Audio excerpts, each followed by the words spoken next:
capítulo 5 do primeiro livro do profeta Samuel diz assim: E os filisteus, depois de terem capturado a arca de Deus, a trouxeram desde Ebenezer até Asdod. E tomaram os filisteus a arca de Deus e a puseram na casa de Dagom, e a colocaram junto a Dagom. E no dia seguinte, os de Asdod se levantaram cedo pela manhã, e eis que Dagom estava prostrado em terra diante da arca do Senhor. E eles tomaram Dagom e o colocaram no seu lugar. E levantando-se no dia seguinte de madrugada, eis que Dagom estava caído, prostrado, com o rosto em terra, diante da arca do Senhor. E a cabeça de Dagom e as duas palmas das suas mãos estavam cortadas sobre a soleira, tendo ficado somente o tronco de Dagom.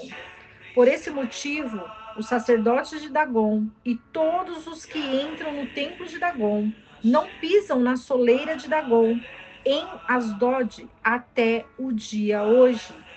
E ainda mais, a mão do Senhor se agravou sobre os de Asdod e os destruiu e os feriu com tumores em Asdod e em todos os seus termos.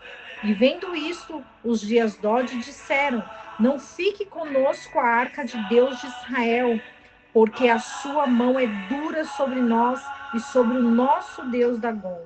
E enviaram, pois, mensagens para juntar a si todos os príncipes dos filisteus e disseram: O que faremos nós da arca do Deus de Israel? E eles responderam: Que se leve a arca do Deus de Israel até Gate. E levaram então para lá a arca do Deus de Israel. E aconteceu que, quando a tinham levado, a mão do Senhor foi contra a cidade com grande assolação, e feriu os homens daquela cidade, desde o menino até o grande, que se encheram de tumores nas partes íntimas. Então enviaram a arca de Deus a Ecrom, e quando a arca de Deus veio a Ecrom, os ecronitas exclamaram, dizendo: Trouxeram a nós a arca do Deus de Israel, para que nos mate, a nós e a nosso povo. E enviaram a juntar todos os príncipes dos filisteus, dizendo: Despachem a arca do Deus de Israel, e que se devolva ela ao seu lugar, para que não nos mate, a nós e a nosso povo, porque havia assolação de morte em toda a cidade, e a mão de Deus havia ali se agravado. E os que não morriam eram feridos de tumores, e o clamor da cidade subia até o céu. O capítulo 5 do primeiro livro de Samuel vai falar sobre o poder e a soberania da presença divina. A presença divina que estava na arca do Senhor. Quando os filisteus, eles capturaram e levaram consigo a arca, eles não imaginavam o poder e a grandeza do Deus de Israel. Eles acreditavam que aquela arca seria somente a favor de Israel, mas eles não sabiam as consequências que eles teriam por haver capturado a arca do Senhor. Então eles deixaram ela lá e imaginaram que nada iria acontecer. Porém, numa noite, aquela estátua de Dagom, ela foi quebrada em formato de um peixe, um deus peixe. Dagom, que é uma demonstração pública, que é uma demonstração de deuses estranhos, de idolatria, foi quebrado diante da arca do Senhor. E quando eles acordaram, eles viram pela manhã aquela estátua despedaçada.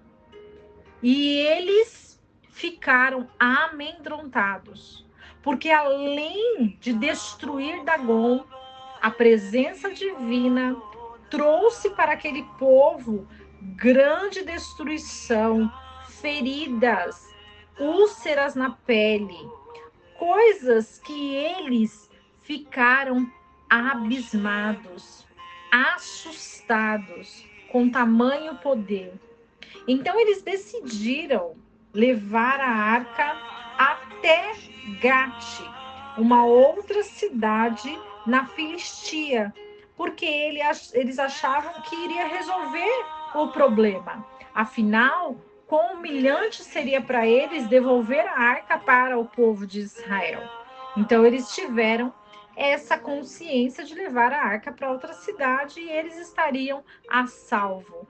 Porém, o que aconteceu foi um grande terror, foi uma grande destruição, porque a mão do Senhor pesou sobre aquela cidade.